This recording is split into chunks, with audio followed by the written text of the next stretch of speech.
Well, in the last episode, we promised you all a big reveal. But we're going to take a pause from the narrative of the Maccabees, and we're going to talk about some other books that help us to understand and enjoy the so-called apocryphal books of the Bible. Yeah, Jamie, but what if you can't read? I'm Joel Millen. And I'm Jamie Bennett. And this is Bad Books of the Bible. It's a podcast about a collection of books with a curious pedigree and an even stranger legacy. So what are you saying about can't read? Yeah, well, these days we take it for granted that people can read, that everybody can read. And if you look at literacy statistics around the world, sure enough, pretty much everybody can read. Yeah. But that wasn't always the case. And it wasn't always the case even during the time of the first Maccabees. Right. Last time we looked at chapter 3 of first Maccabees, where it talks about the army that Judas has. They are getting ready to face a big foe, and they're getting ready for this. And one of the things it says that they did to get ready was, this is from verse 48 of chapter 3, first Maccabees. And they opened the book of the law to inquire into those matters about which the Gentiles consulted the likeness of their gods. Yeah. So the tone that you get there from that, or the message you're getting there from that, is the Gentiles go to talk to their gods to get guidance. The Israelites know they open up the law to get guidance. Yeah. And we quoted one of the scholars that we refer to, and one of whose books we'll talk about here shortly. He referred to this as the army of Judas studying the scripture before battle. Yeah. Now, I mean, that is what's happening. Sure. But you don't read things just flatly or blankly. You read them with the worldview you come with. Right. And as literate people, when we read that, we assume, like, especially if you come from an evangelical background, maybe you assume that everyone's got their Bible open on their lap and they're all going in a circle reading the law together. With a notebook and pen in hand. Right. I mean, we're doing a Bible study. I mean, that when we say Bible study, that's what we mean, right? That's what we mean. But that's not what's happening here. Yeah. Because most of those soldiers couldn't read. Sure. Like almost none of them, most likely. In fact, I was looking at a book just a little bit ago as we were thinking about this, called The Chosen Few, and it's a book specifically about the education of Jewish people from like the years 70 AD through the 1500s. Wow. Okay, so the whole idea here is education shaped the fate of the Jews as a people. Well, if they couldn't read, what was that like? How would you describe that? Well, there happens to be a parallel passage, which is helpful for us, in Second Maccabees. Okay. So the author of Second Maccabees, he's got a different focus. Uh-huh. He covers, the same events here, but he's also addressing some other things. And there's just some details that sneak into this that the author of First Maccabees doesn't have. Yeah. So here is a reference to this that's pretty interesting. This is from chapter 8 of Second Maccabees. This is from the same scene? Yeah. Okay. Judas basically gets his guys together. It says here that he divides his army into 4 parts, and he appoints his brothers over these different divisions of his army. And then he appoints Eleazar to read aloud from the Holy Book, It says, and gave the watchword, the help of God. Then, leading the first division himself, he joined the battle with Nicanor. Right. So the scriptures are being read aloud by someone who was appointed. Yes, exactly. In other words, the individuals don't know how to read for the most part. Maybe a few of them do, but largely the reading of the scripture is done by someone in authority. Right. And you get a picture of this like back in Nehemiah.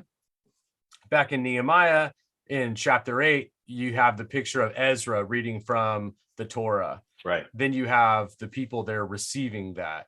And this is exactly what's happening here. You have somebody in authority reading the scripture and the people receiving it. Yeah. Now this, of course, is something that if you're Orthodox or Roman Catholic or Anglican or in a liturgical tradition, you're super used to, because that's actually how the liturgy proceeds even to this day. There are readers that handle the reading of the texts.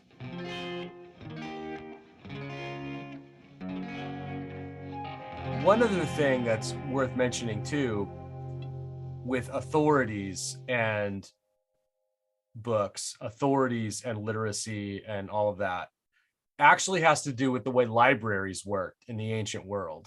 Yeah. How's that? I think we jokingly mentioned the idea that people weren't able to go buy a Torah on the corner Right. in our very first episode, Yeah. right? Yeah. And that's exactly right. So these days everything exists in print. That's how you get a book. And Sure. the most direct way to get a book is to go onto Amazon and, point and click, and it's there at your house and, within 24 hours. Right. But that's not how it worked in the old days. In the old days, somebody had to write every freaking letter in the book that they were going to read. And that meant that books were rare. Right. So that idea of everyone sitting around in a circle with the Bible open on their lap, first off, they didn't even have that format of the Bible. Right. But not only that, the idea that they could just sit down and do that assumes that everybody has access to a text. Everyone has access to a Bible. And of course, they don't. The people that have access are people in charge. And that's because they have money and they can pay scribes to go do these things. Whereas most people are living subsistence lifestyles. They don't have any money to go do this. Right. So there's actually another moment in Second Maccabees that kind of gives you a picture of this. Okay. And this ties back directly to First Maccabees in the passage we just read. In Second Maccabees chapter 2, it talks about Nehemiah, and it says that he founded a library and collected the books of the kings and the prophets and the writings of David, the letters of kings about votive offerings. And then it says this, in the same way, Judas also collected all the books that had been lost on account of the war that had come upon us, and they are in our possession. Wow. So that moment in First Maccabees chapter 3 that we just looked at, where the law is being pulled out and being read, that was a book that was rescued by Judas's men, right? Yeah, that's powerful. And now that the war is over, this is like looking in retrospect, they're talking about Judas having rebuilt the library that Antiochus destroyed. Yeah. And this library goes all the way back to Nehemiah. When Nehemiah came back from captivity, he brings these particular books. And what's interesting about this particular collection of books that he brings back, or that he has built since he reestablishes the community there, is the listing of these books. So Ezra comes back with the Torah. Yeah. That we know that we just talked about in Nehemiah chapter 8, Ezra's reading the Torah. Right. Here it says that he came back, or that he had a collection of books about the kings and prophets and the writings of David, which, if you think about the Torah and the prophets, the Nevi'im and the writings, the Tanakh, that's what's here. And so what's interesting is you have this picture of Ezra bringing back the law and Nehemiah bringing back the rest of the books that eventually became canonized, or that collection that got expanded to be canonized later on. Yeah. And there's a reference to it right here in Second Maccabees as this official library.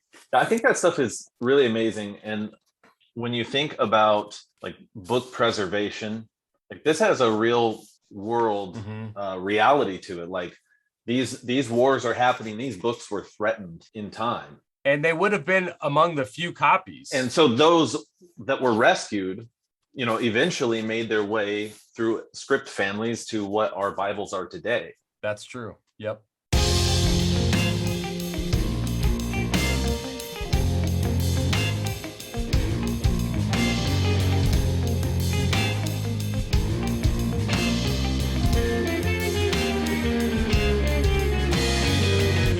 The good news is we live a couple thousand years later, and we have the benefit of Gutenberg and Amazon and all kinds of other stuff, mass education. You and I can read. And thankfully, so can all of our audience. And the truth is, I think people might be interested in some of the books that we are using to learn more about these books if they want to get in on some of that action themselves. Who wants to go first? Why don't you go first? All right. So one of the books that I've really been enjoying, that's been very helpful for understanding this time, is From the Maccabees to the Mishnah by Shane Cohen. And yeah, I believe he's a Jewish scholar, and this was a Christian publisher. Westminster John Knox, for those of you nerdy types that like to know that. So he goes into like what is ancient Judaism, what are the beliefs of ancient Jews. He talks a little bit about like the development of views on angels. There's an interest at times in this idea of there being two persons in God, that the Second Temple Judaism may have had sort of almost a precursor to Trinitarianism. Let me just say about that real fast, that binitarianism view that you're talking about there, that's also covered by Father Stephen DeYoung in his book, The Religion of the Apostles. I read that also in James Kugel's book, How to Read the Bible, which totally surprised me to find out that that was even a thing. That was new to me when I first heard that. What Cohen does is he captures a lot of really interesting stuff in scholarship and helps us understand what that era was like. Yeah. So in particular, I want to point out something he says in a summary on the Jewish religion, practices, and beliefs in this intertestamental period, as some might call it. So in the Judaism of the Second Temple and rabbinic periods, so later Judaism as well, the major development is the democratization of religion. Yeah. He goes into how individual piety becomes a little more central in the writings and in the thinking of people in the Second Temple period. Yeah. The temple was supplemented by the synagogue, a lay institution. Yeah. And he goes on, he says, the sacrificial cult was supplemented by prayer, a cultic practice open to all. Yeah. And the priest was supplemented by the scribe, the learned teacher. That actually goes back to what we were just talking about in the opener of the show about this this literacy question. Because if you get dropped into the New Testament, if you get dropped into the Gospels and you don't have any of this context, all you know is that there's Jesus, and then there's these guys that are arguing with him all the time, right? Right. You've got these Pharisees that are arguing with him, these Sadducees that are arguing with him, and it appears that these two groups, even though they don't like Jesus that much, they don't like each other either. And you're like, yeah, well, what's going on here? Well, part of what's going on here is what we're finding in the Maccabees. So the temple was more or less, and we can be a little bit overly simplistic here when we say this, but the temple was more or less run by the Sadducees. These are the top religious dogs in town, the officials. Yeah. The Pharisees, they're the ones who are less official, say. They're the lay people. They are the ones who are leading the synagogues. And they are competing authorities in a way. So you have like the temple and the Torah, and they're competing authorities, the way it's working in the society at the time. And so when the temple is destroyed, the particular form of Judaism that thrives and ultimately ends up becoming, normative Judaism ever thereafter is the Pharisaical version that is attached to the synagogue, not the Sadducee version that is attached to the temple, which is now destroyed. It's also the Pharisees that were, because they're Torah researchers, Torah readers, Torah studiers, these are the ones that advocated education and literacy education in particular for Jewish young men. And so one of the reasons why Jews at the time had a reputation for literacy and why there was so much literacy after the fall of the temple was this particular advocacy of the Pharisees and their need and honestly their one primary avenue of spirituality, which was the study of the Torah.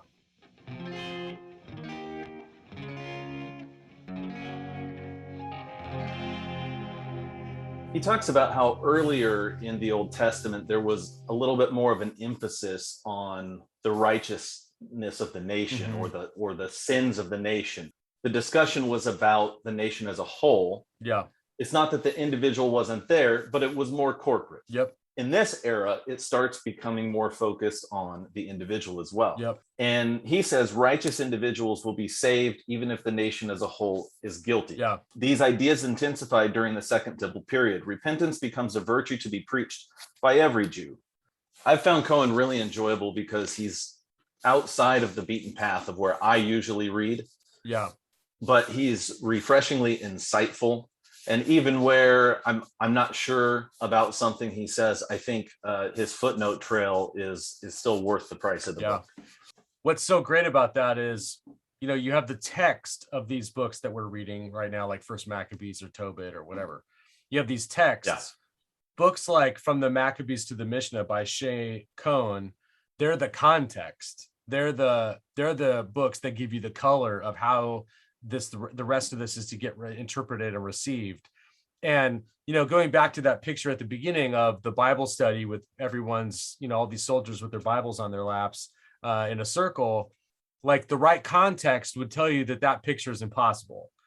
And what's so great about a book like that is it shows you so many other areas where you're the eyes of a 21st century Christian coming to it would tell you one thing, whereas the historical background would tell you something different. And that's so essential for understanding the books themselves.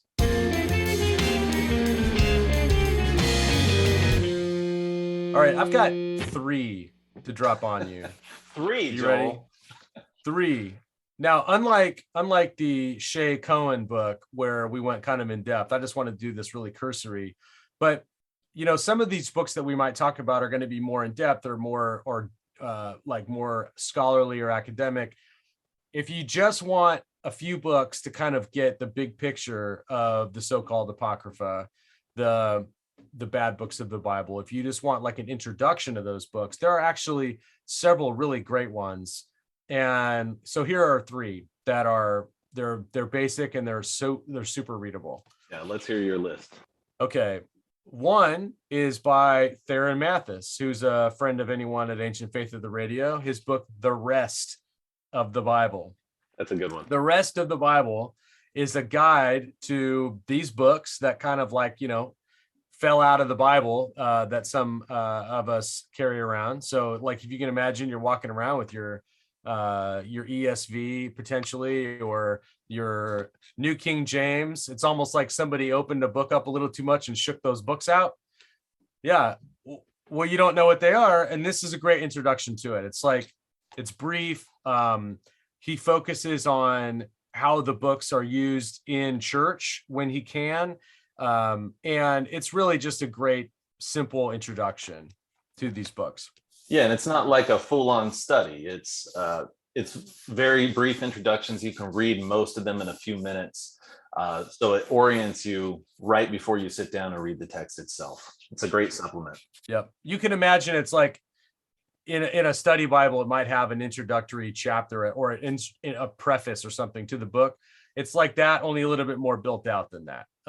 It's super accessible. Sure. Okay, another book along those same lines is Bruce Metzger's book, An Introduction to the Apocrypha.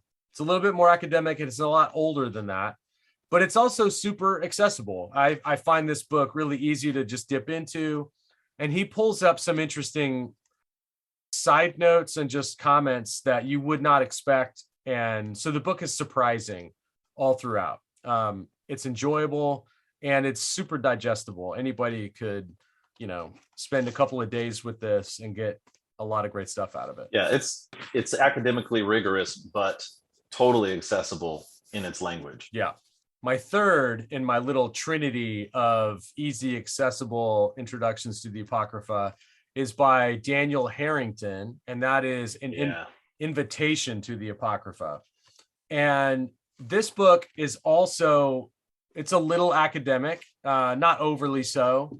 I want to back up and say definitely not overly so. If you just want like a great introduction that is not going to drag you into 100 footnotes, but still is based on rigorous study, then this is a good, solid book.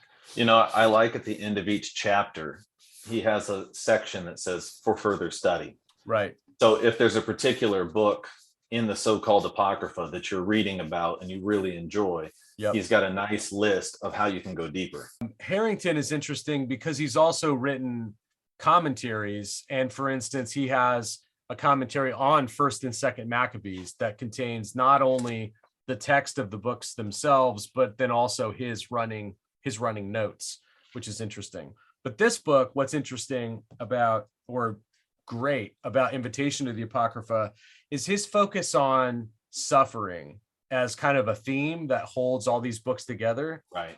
I really appreciate that. Yeah, there's like this thematic grouping that he's able to present so that you get a sense of how these books hold together as a unit. And that helps give you a way to approach them that's meaningful. It's kind of like when we approach the Psalms looking for solace, these books can do that too. And he shows you how these books do that. One thing I like about those three is that they represent the three streams of Christian traditions. Mm-hmm. Metzger is Protestant, Harrington is Catholic, and Mathis is Orthodox, right? Right. Yep. They're each generally reliable in helping you understand and access these books. And so it doesn't really matter which tradition you're from. Any of these books have much to offer every reader. I would say that's true about every book we're going to talk about here in general, right? I think the books that we're talking about are accessible and useful for anyone who wants to study the bad books of the Bible, the so-called Apocrypha. If these are in your canon, awesome. If they're not in your canon, that's fine too. These books will help you get a better understanding of them and a better appreciation across the board.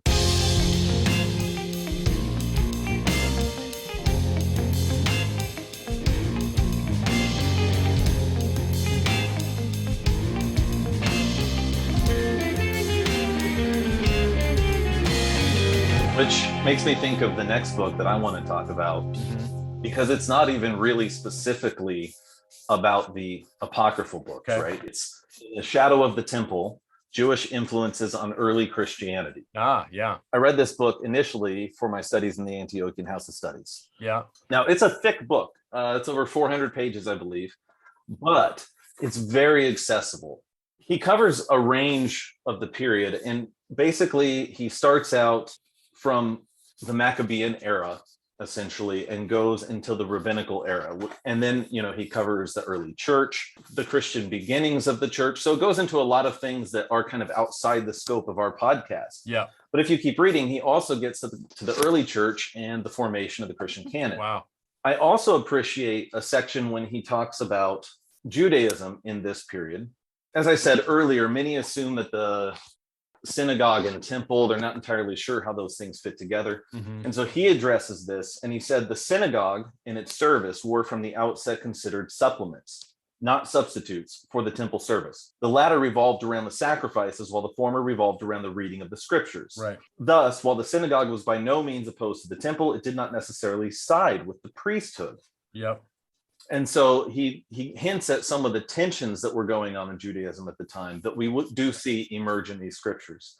And he says, the lay scribes were closer to its heart than the priests. No doubt the Pharisaic scribes were quite influential in the synagogues of the land of Israel during the 100 to 150 years prior to the fall of the temple, though they never had a complete monopoly. And then after the destruction of the temple, Judaism changed even more. And then, of course, Christianity and Judaism really started to part ways in the following centuries. What is the book again? In the Shadow of the Temple by Oscar Scarsuin.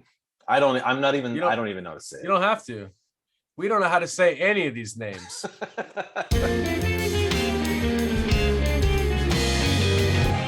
Another book that is also introductory that I think is really worth mentioning is by David De Silva, and it's called Introducing the Apocrypha. I'm looking here at the second edition. Yeah, it's a great book. If you're looking at the second edition, it has this wonderful painting of Raphael and Tobias as they start their journey.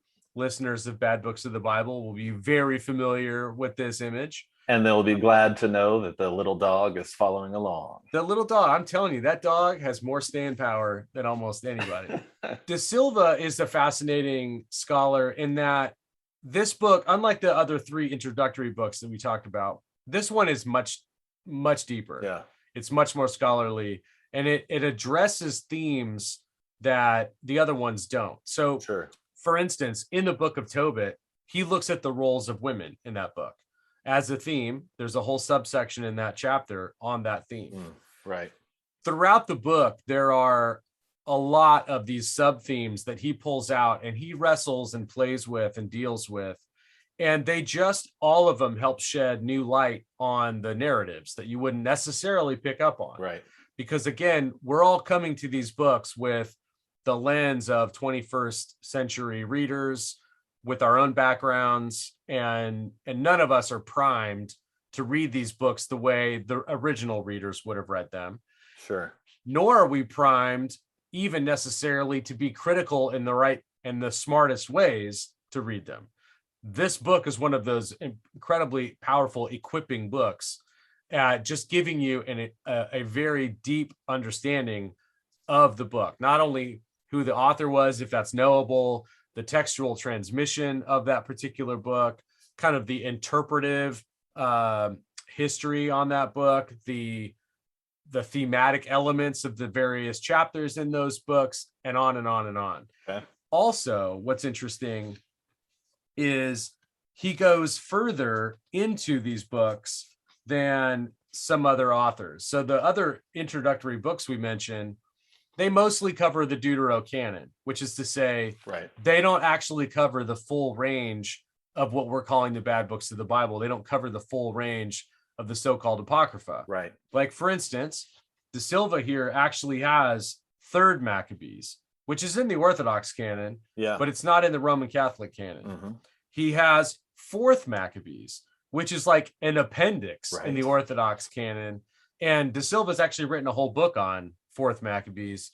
We'll talk about it, I hope, at some point, because it's a fascinating and short book. But one of the things that's great is he covers those kinds of books. He covers things that other people just miss or don't cover because they're not essential to them, or it's outside of the scope of their book. It's in this one, and I think that's fascinating.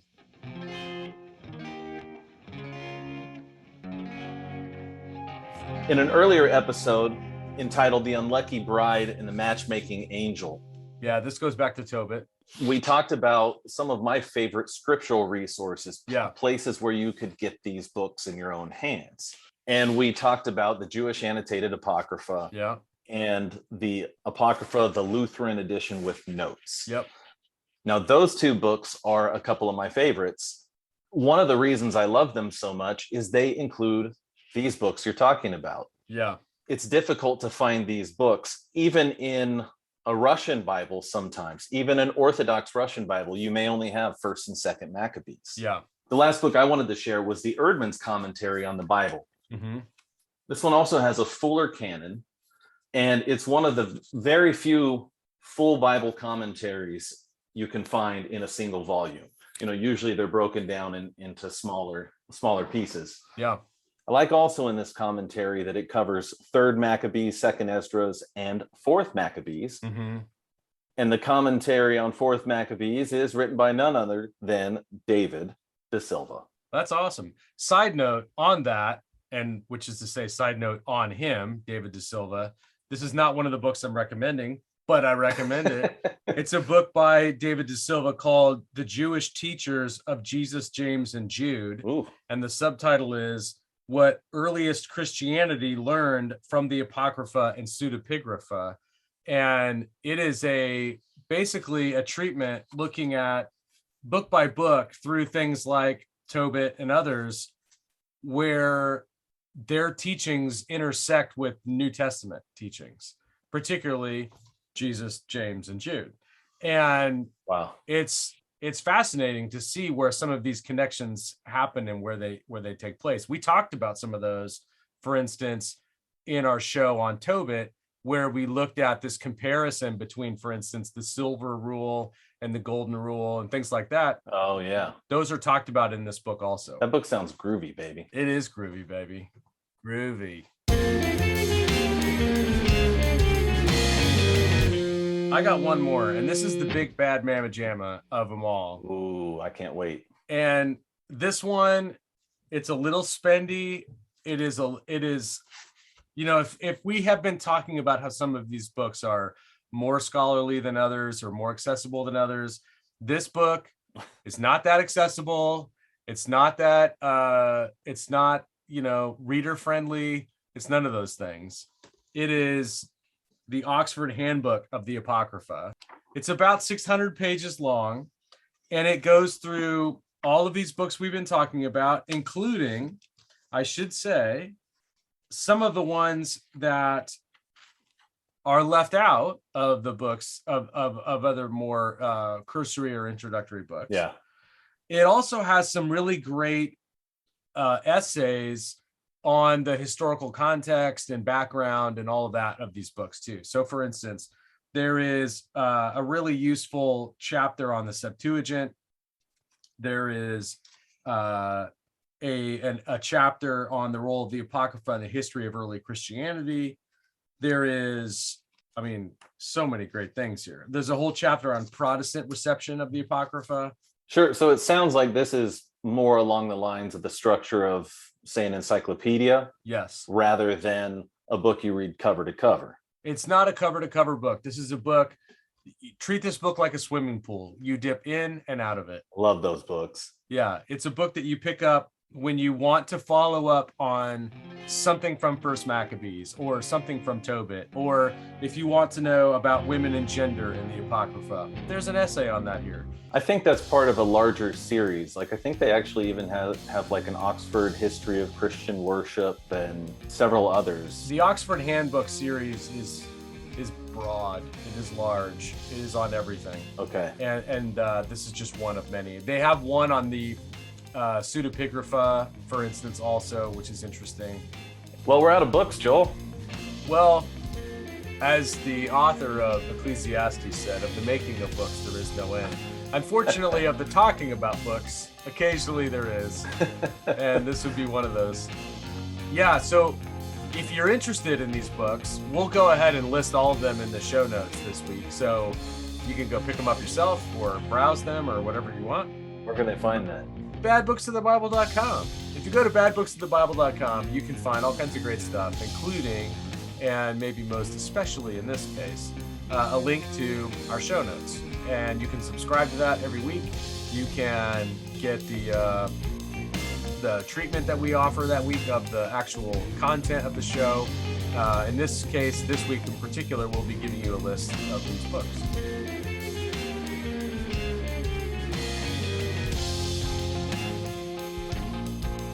I'm Jamie Bennett. And I'm Joel Miller. And you've been listening to Bad Books of the Bible, a production of Ancient Faith Radio. Come back next week when we actually do what we said last week we would do this week, but which we didn't. Instead, we'll do it next week, and that's when we find out about the death of somebody rather important.